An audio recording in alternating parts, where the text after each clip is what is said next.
Welcome back to another episode of Trailblazers, where we dive deep with the people shaping business, community, and culture in the Lehigh Valley and beyond. I'm your host, Melody Bradford, and today I have the distinct pleasure of speaking with someone whose name is synonymous with economic growth and regional leadership. Don Cunningham, President and CEO of the Lehigh Valley Economic Development Corporation.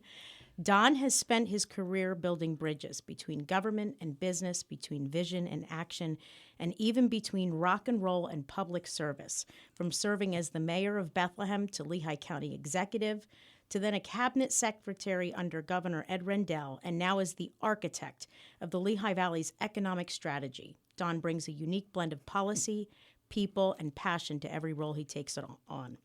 Today, we'll talk about his journey, his insights into economic development, and yes, even his rock and roll band. So get ready for an inspiring and multifaceted conversation with one of the region's most dynamic leaders. Oh my gosh, what an intro. That is the best intro I've ever had. Can we send that to my children? Absolutely. And my father and my wife. They're going to say, who is this about? Thank you, Melody. That was very nice. No, Don, I was looking forward to this interview especially. I've had the distinct pleasure to work beside you. Yes. It was such a wonderful experience. And, I learned so much. It was, That's really very kind of you. Thank you. You did a great job building out the business outreach program. Thank you. Don, you've had an extraordinary career that spans local and state government and now regional economic leadership. How did your early experiences lead you to that path? Yeah, well, thank you.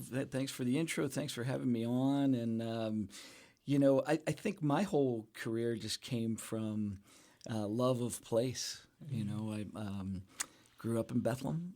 My dad was a steel worker. My great-grandparents came here for the mills and the work, and grew up kind of with a special affinity for my hometown of Bethlehem and the Lehigh Valley. And and I think it developed a passion in me when things were changing, when I was a young dad and things were changing in the 80s and 90s, and decided to kind of get involved in the public side of life. And but it all started with, everything started with loving the Bethlehem and loving the Lehigh Valley and wanting to help it along. Yeah, so let's just talk about that for a second. You served as the mayor of Bethlehem during a critical period of transformation. What do you consider your proudest accomplishment from that time? And walk us through a little bit of that and how you kind of transformed it, because I don't know that everybody knows that story. Well, so I went on. So I was born, as I was saying, I was born and raised in Bethlehem, and I got married young, right out of college at 22, and started having babies at 24.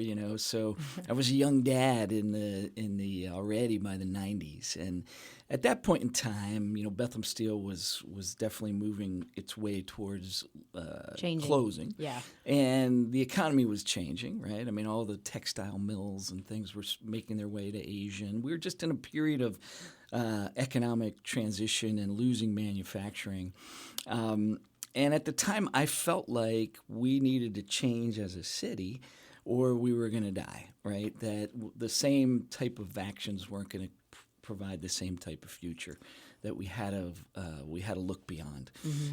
So at the time, I was bold enough, young enough, naive enough, dumb enough to just run. I ran for city council and got elected. And then when you're in a strong mayor form of government, you see that the only way you can really drive change was to be a full-time executive. So I ran for mayor, and I got elected at 31. And sure enough, the steel company closed in March of '98, which was my third month in office. And, oh my! But we knew it was coming, and I kind of campaigned around, here are the things we should do to kind of move on to the next phase, right? And that's all a mayor or a leader can do, is kind of hopefully set an agenda and a structure and talk about it. And but the bottom line was, Bethlehem's a fabulous place, right? And all these different elements of the community were quickly engaged, and that's why it's been transformed over the last 20 plus years. Yeah. And I mean, okay, so you were so young, right? Yeah. And I mean, you were born to run, right? No pun intended, because we'll get to Springsteen in a minute. But, you didn't stop there. You didn't stop with mayor. You went on to work as cabinet secretary. You were Lehigh County executive. What brought you to state leadership, state government or state politics, and then back to the Lehigh Valley? Why did you do that, and why did you continue to pursue politics? Yeah, I mean, well, first of all, it was never my intention to run for political office, right? I was really motivated by. I went to school for journalism. I went to graduate school at Villanova. I was working at the Philadelphia Inquirer as a writer. Came back home and worked at the old Bethlehem Globe-Times as a writer. But I kind of saw what was happening, and I had an interest in process and government, and I was covering it. So I could kind of see what was happening and what wasn't happening. And it kind of ignited something within me. But it was really driven by an interest in my own hometown. And what happens then is it kind of snowballs as the city started to transform and there was some success to be had. Then there was interest. I got to know Ed Rendell. My first 2 years as mayor in Bethlehem were his final 2 years as mayor in Philadelphia. And Philadelphia had gone through a financial transition. And so I had gone down there to kind of borrow the playbook, if you will, kind of look at some best practices. And he became a bit of a mentor for me. And I couldn't run again as mayor because Bethlehem has a 2-term limit. And he had run for governor, and I was supportive of his run for governor. Then he asked me to come and serve in his cabinet. So that led to the second step, which was to go out to Harrisburg as Secretary of General Services with Governor Rendell. And then I really learned a lot. I just learned a lot about public administration, about the state, about politics, and all those things, enough so that I came back home after the first term because it was not something that it was taking me away from my core. Right. Yeah, which was here in the Lehigh Valley. And then... Yeah, I ran for county executive, okay. Lehigh County executive. And that also was a 2-term limited job. So I got reelected, I guess, in 2009, and again, couldn't run again. And that's when some folks talked to me from the Lehigh Valley Economic Development Board, because most of my career was around economic rejuvenation, right? Because we'd gone through this, the valley had gone through this little bit of an economic decline, and it was incumbent upon all of us to find a way to create new jobs, create new activity, create new businesses, and to create growth again. So that became my passion and my focus. So it was a natural transition, and believe it or not, I'm in my 13th year now. Wow. And the organization that I'm fortunate enough to run is a public-private partnership. It's not a government. We're led by a board that's dominated by private sector leaders. Right. But the cities and counties are part of the coalition. We're a nonprofit. And we were started by the CEOs, the corporate leaders of the Valley, back in the mid-'90s. Yeah. Right. Which still exists today. Still exists today.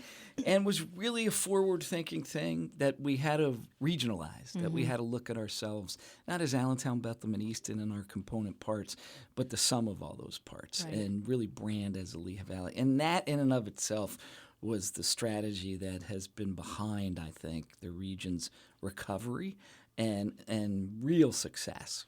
Yeah.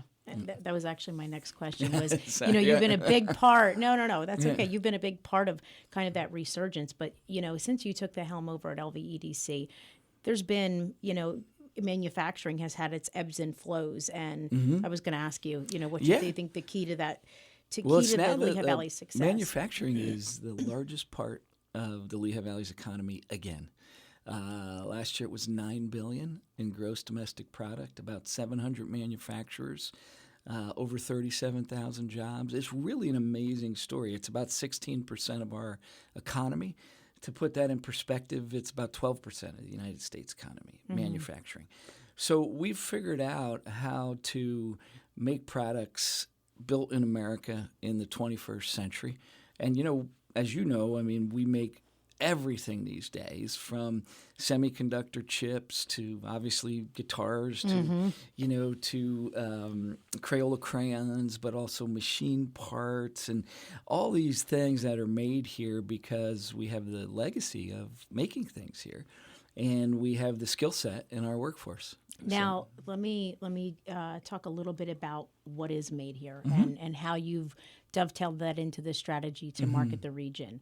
One of the key things that LVEDC does, and particularly under your leadership, is to, basically tell people why the Lehigh Valley is so great and what is made here. There was a campaign some time ago, Made Possible. I think that's now evolved. Can you tell us a little bit about Made in Lehigh Valley? Made in Lehigh Valley.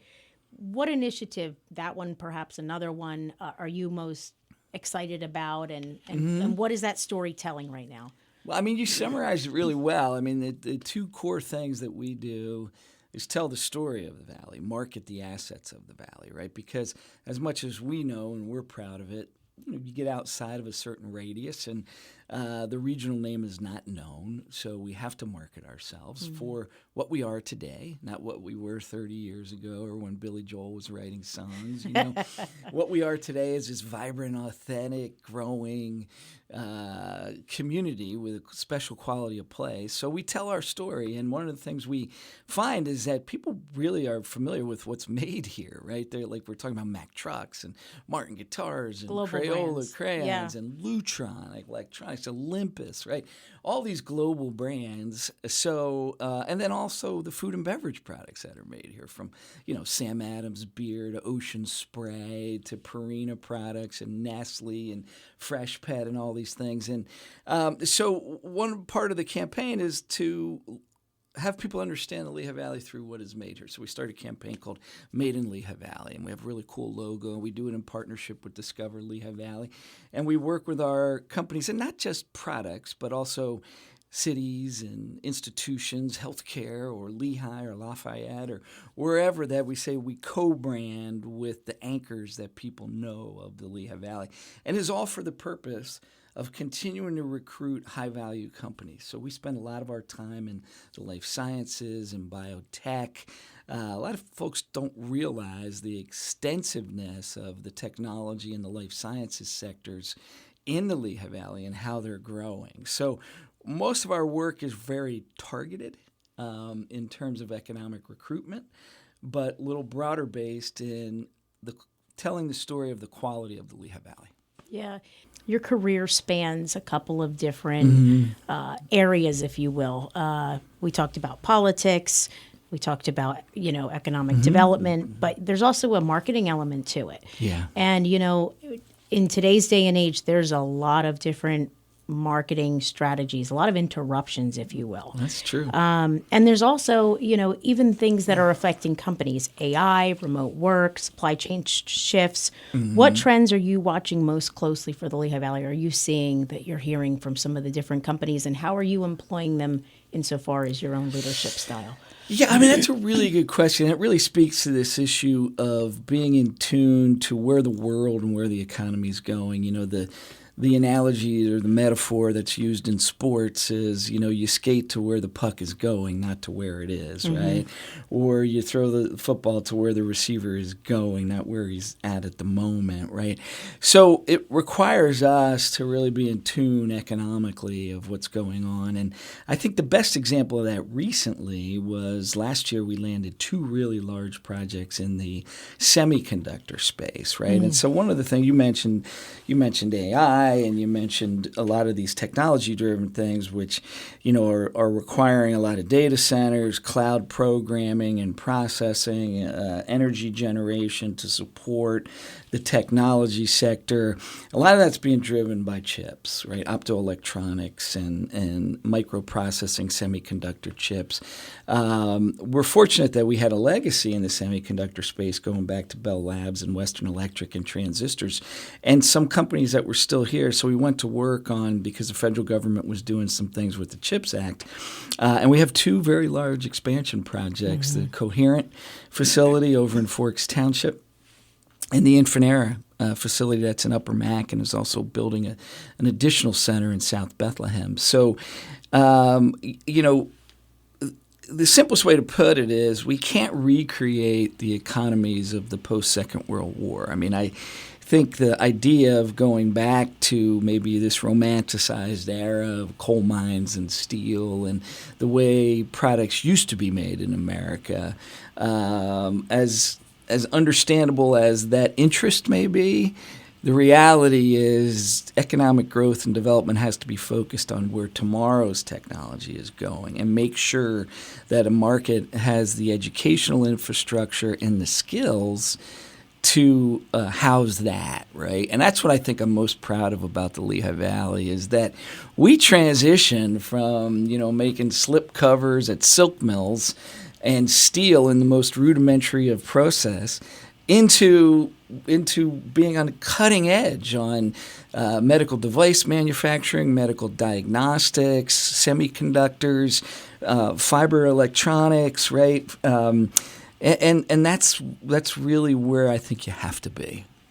And at the peak of everything, you're storytelling, right? Yeah. That's true. But you're also a leader in the midst of it all. So you're telling this story, you're recruiting these companies, you're building this region, and then you're leading a team. You're essentially leading a region too. Well, thank you. I do my part, but. It's a coalition. It's a huge coalition. Yeah, I just get to sit at the top of it and make some speeches. Talk to me a little bit about your leadership style. What is your philosophy, particularly in the public sector or civic-oriented work? And what advice do you give? Because we're in a place of interruption right now politically. So talk to me a little bit about your philosophy on leadership. I think it's just two simple things that I've always believed in is that success truly comes through building coalitions and bringing people to the table around an idea. Mm-hmm. But that requires giving up some control, right? And listening and letting other people, have a role. And then the job of the leader comes to make the final decision and own it, right? Don't try to weasel out and give yourself cover. Some things are going to work, some things aren't. And when you're sitting in a leadership role, you will get credit for things you didn't even do. And you will get blamed for things you didn't even do, right? That's just what the old heavy hangs the head that wears the crown, That's right? So in the evaluation, decision-making, and implementation, it's really about, just like you said, talk about what you're trying to do and listen to what people think works, what doesn't work. Make the decision, own the decision, don't run from it, don't try to blame people. And be willing to understand that you're going to have success, you're going to have some failure, But the job of the leader becomes you get the decisions that nobody – if it was easier to make, it would have been made somewhere along the chain, right? If it ends up on your desk, it's because there's a lot of conflicting thoughts or viewpoints or somebody doesn't want to make that decision, so they're pushing it to you. And that's your job, right? Just the same as somebody on a production line, their job may be to, polish a part of the pieces that are going into something else or assemble it. That's your job. Mm-hmm. So I think those two things, coalition building, make the decision, own it yourself.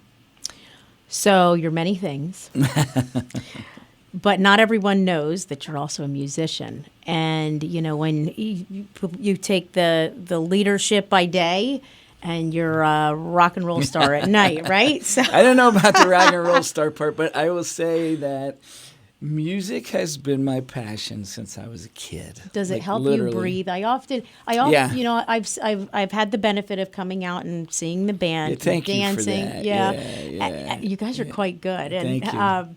But I'm smart enough to play with really good music. We have a lot of really, really great musicians that live here in the Lehigh Valley, and just like in leading any organization, you find the best people that are willing to work for you or play with you, right? And that's what makes it good. And I've been very blessed in that. Like I was saying, I grew up as a kid just loving music. And, my mom was a pianist and a violinist and was a great musician. And so I learned the fundamentals of music early. And then in high school, I was too cool for piano, so I wanted to learn guitar, But I've had bands since I was in high school. And then I was really fortunate that once my professional life started, I was able to kind of reconnect with originally high school bandmates. And now just, the top musicians in the Valley. I do about 15 to 20 performances a year, which is about enough with a very busy schedule. Sure. But it's enough to have something that's honestly completely separate and distinct from what I do. Lets you breathe a little. Yeah. And express have that yourself passion. differently. Yeah. And honestly, even the getting together and practicing, or as we call it, jamming or rehearsing without an audience there, it's kind of like my bowling league or my golf team, right? I always say I'm a really bad Pennsylvanian because I don't fish, I don't hunt, and I really don't golf. So music's my thing, and I think it's important for people to have something that's separate and distinct from the guys that I play music with. They don't care about what I do for a living. So it is separate. But that creativity, and you're not just a musician, you're also a very gifted writer. If anybody has picked up the Morning Call or read any of your columns, how has creativity, whether through music or writing, influenced your professional life and your leadership style? Wow, that's interesting. I never really thought about that. Do you think there's a bridge there? Yeah, the other thing is writing is something I fell in love with early as a young guy. In high school I was on the student newspaper, and then college I was on the college newspaper, and I started my career as a writer. I'm fortunate I get to keep my hand in it, where I do a column once a month in the Morning Call on business and economics. And, the creative side, making music and writing, I think gives me a respite from just making decisions. But the bridge, if you will, I think is accepting creativity and accepting input and collaboration, right? In your public administrative leadership is like recognize when you play in a band, you may be playing guitar, somebody's playing the drums, somebody's playing the bass, somebody's playing the keyboards. But you all have to be in harmony. Yeah, you have to be together, but all those pieces are adding something. And if you just have the guitar, it's not as interesting to me, right? I mean, there are great guitarists or solo performers, but what's interesting to me is the band, the orchestration of it. And, I think that's a bridge to decision-making and leadership, is that whole input, collaboration. Yeah. And you're known for your sense of humor. And I haven't said anything funny yet. Oh, here. you're funny all the time. And your authenticity. Oh, wow. Thank you. I'm going to have to come in here and do this show all the time. Yeah, thank you. How important is personality in leadership? And, I want to say this. I remember when I was at the office at one point, I had heard you speaking to another colleague, and you said you can. I don't remember what the situation was, but I remember. Was it Matt Turk? No. We'll have him on here too. Yeah. I remember, and it must have been like something that they were having trouble overcoming, within their role. But I remember you saying you can't control what happens, but you can control how you react to it. Talk to me a little bit about how that personality, that philosophy plays into leadership, and how important it is for you to keep that mindset. I think, a couple core things I've always felt about any leadership role, public life, is that the job or the role may be important, but it doesn't mean you're important, right? You just have a job that fits into, and it's hard. I've seen a lot of folks in politics and government, and you get exalted, you get written about. It's easy to start to think that you're something special, right? And it's really that the job you're doing is something special, and that job's going to go away, and you're going to be who you are, right? And I think trying to be be the person you are and be a real person. Not everybody's going to love you, right? We all deal with that in life. But if you're genuine and you try to work with people and realize that this too shall pass, right? And that's part of the whole thing, is like good things are going to happen to you in life, bad things are going to happen to you in life, right? And it's how you respond to both. Like, don't overly think you're great because good things are happening. But conversely, if something bad happens, just react to it, put it in perspective. And, I think you learn things in life by watching somebody do what you want to do, and watching people do something that you don't want to do. And in politics, I saw a lot of people who felt like they had to play like a role, like it was a character, that when they went into their political leadership role, they were in a character. And that was always really distasteful to me. Like, why can't you just be who you are, right, and not play a role. And I think, people today with social media and all of this they want leaders who are authentic. They really do. They want communities that are authentic. They kind of rebel against the cookie cutter central casting type of thing. And, maybe that's a good thing. I mean, there's a lot of bad things that have come out of social media and 24/7 news cycles, but it's harder for people to pretend and play a character out there. They're going to be caught up in who they really are. So you might as well be who you really are, right? Yeah. Because they're going to find it out anyway. So maybe that just came. I never really thought it through. I just kind of was a young guy that wanted to do things in my own city and started down these leadership roles and loved it and feel passionate about it. But I know the day is going to come when I'm not doing it and I'm just going to be Don on Linden Street, and talking to my neighbors, playing my guitar.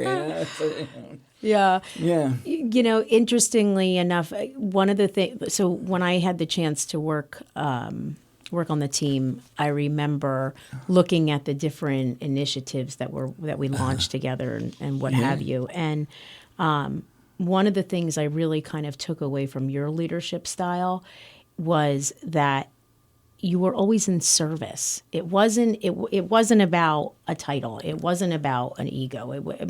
There were elements to that I'm sure had their rewards. But at the end of the day, there was an authentic leadership about you that was very much in service. And I don't know if that came from the public sector, public service portion of your career, but it was. Thank you for saying impressive. that. I mean, I think.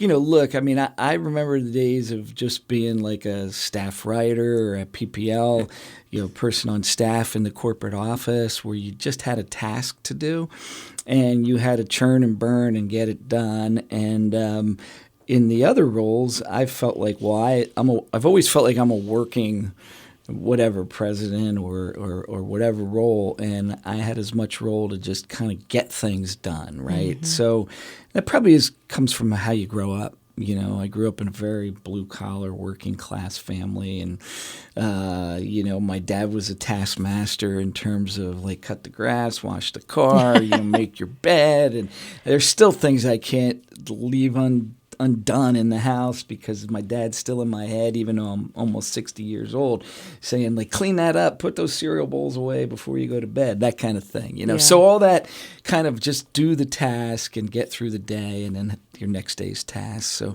that's probably carried over into other jobs and, it seems to work. Most of my work's all been here at home in the Lehigh Valley, and I love this place. My parents grew up here. I grew up here. My kids have grown up here. And it's fun, trying to leave something a little better than what you found it, right? And Absolutely. That's all we can do in a life is you inherit something that's this way, and if through the course of your life and your work, you can leave it a little better than you got it, if we all do that, we'll be doing all right.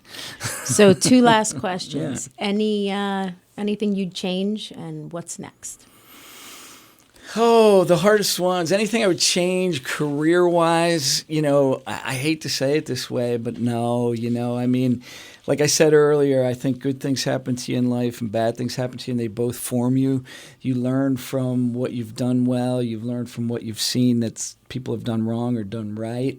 So I would, reverse nothing. I did write a column this weekend for Father's Day, and I said the only thing I would probably do if I could go back to my 30s and 40s is probably carve a few hours off of working and spend more time with the kids, Even though I felt like I spent a lot of time with the kids, it's something when you're caught up in career and profession, you realize that that can pull you away from things. Everything's a balance. But no, I have no regrets, and I wouldn't change anything. As far as what's next, I don't know. I really still love what I'm doing. I'm in my 13th year. I work for a board, so some of it's up to them in terms of how long they'll have me. But I have no plans at this point to do anything else, and I certainly have no plans to run for office again. People ask me that, and I loved my career in public service. I did almost 20 No more born years. to run. Yeah. No more. Yeah. I mean, I've had all the jobs in public life I'd like to have. So, hopefully, God willing, I'll be able to keep doing this type of work. Well, I encourage our listeners to check out what you guys, stay on the pulse of what you guys are doing.